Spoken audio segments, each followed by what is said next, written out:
हमारी व्यू रचना क्या होनी चाहिए? त्रिशूल व्यू। बर्छियों और ढालों से मैं एक लोहे की दीवार बनाऊंगा। सेना को एक अभेद किले में बदल दूंगा। युद्ध के बीच में सही समय देखकर दोनों युवराज अपनी अश्वसेना के साथ कालकेया पर दो तरफ से आक्रमण कर देंगे।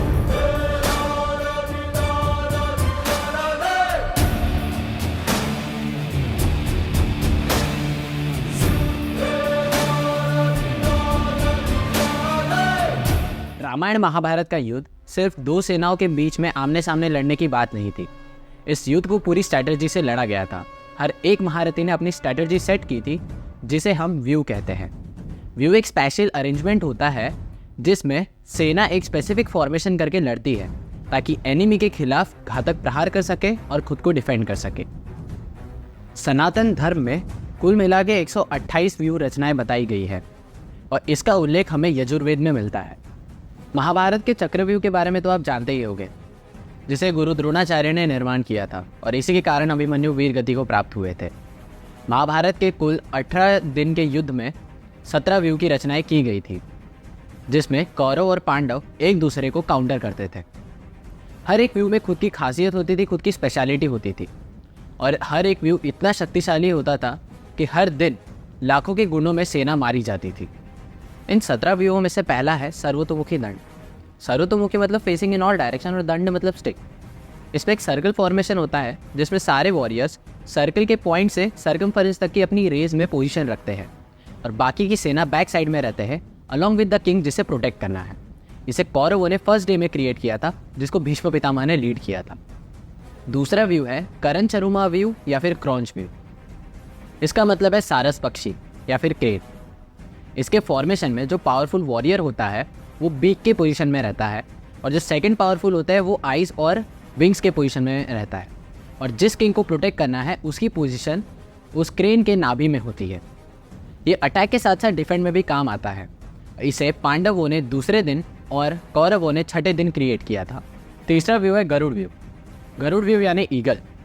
इसका फॉर्मेशन पावरफुल होता है।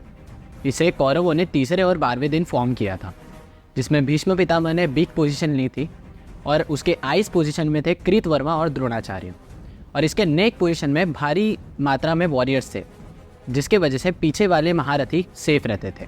चौथा व्यू है अर्धचंद्र व्यू। अर्धचंद्र यानी हाफ मून। इसे पांडवों ने निर्माण किया था तीसरे दिन गरुड़ व्यू के विरुद्ध।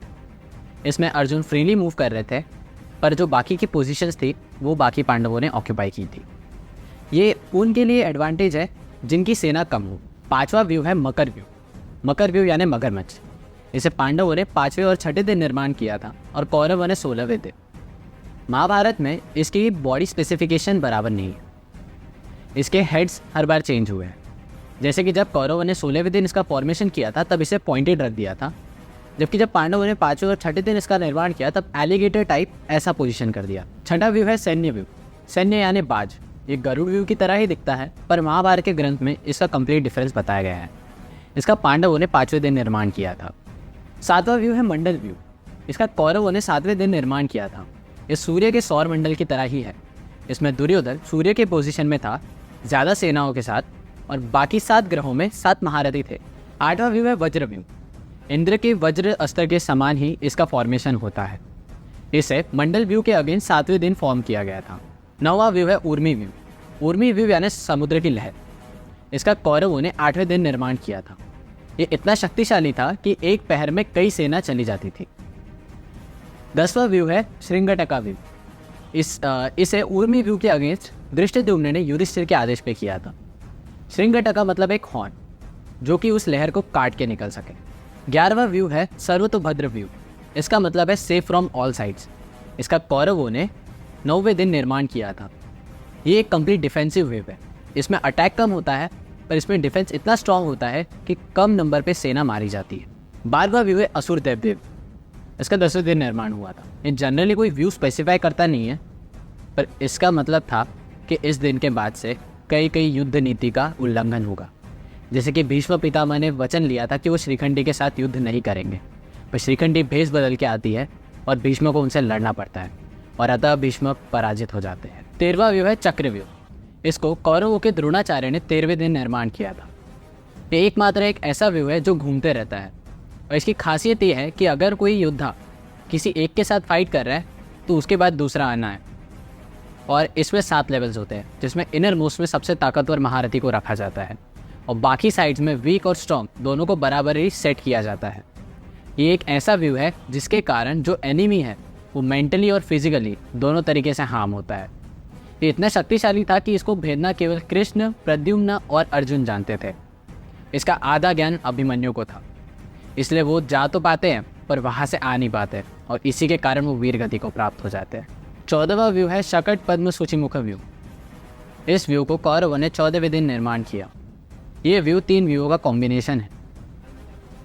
अभिमन्यु की मृत्यु के बाद अर्जुन का सिर्फ एक लक्ष्य था, वो था जयद्रथ का वध।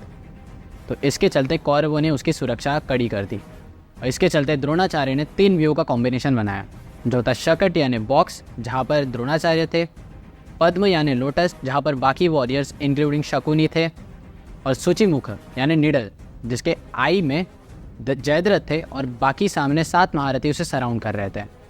ये एक कंप्लीट डिफेंसिव व्यू था। ये इतना शक्तिशाली था कि अर्जुन ने उस दिन 3 अक्षौणी सेना खत्म कर दी और सत्यकी और भीम ने एक, पर इसके बाद भी वो जयद्रथ तक नहीं पहुंच पाए। 15वां व्यू है चंद्रकला व्यू। इसका मतलब है क्रीसेंट व्यू। ये जनरली विड्थ बढ़ाने के काम आता है। 16वां व्यू है कूर्म व्यू। कूर्म यानी कछुआ। इसे कौरवों ने 8वें दिन निर्माण किया था। और लास्ट 17वां व्यू है त्रिशूल व्यू। बाहुबली मूवी तो आपने देखी होंगी, इसमें डिटेल वे में पिक्चराइज किया गया है। इसे पांडवों ने कूर्म व्यू के अगेंस्ट क्रिएट किया था। इसमें सामने में डिफेंस और बाकी 2 अदर साइड से अटैक भी किया जाता है। ये जनरली उसके लिए एडवांटेज है जिनके अपोजिट वाला व्यू एक ग्रुप बना हो। लोग महाभारत को एक माइथोलॉजिकल स्टोरी समझते हैं जिसे प्राइमरी लेवल और सिंपल वे में फाइट लड़ी गई होंगी, पर ऐसा नहीं है। उस टाइम की टेक्नोलॉजी इतनी ज़्यादा एडवांस थी कि अभी के टाइम में उसे कम्प्लीटली रिक्रिएट करना या फिर सोचना भी मुमकिन नहीं है।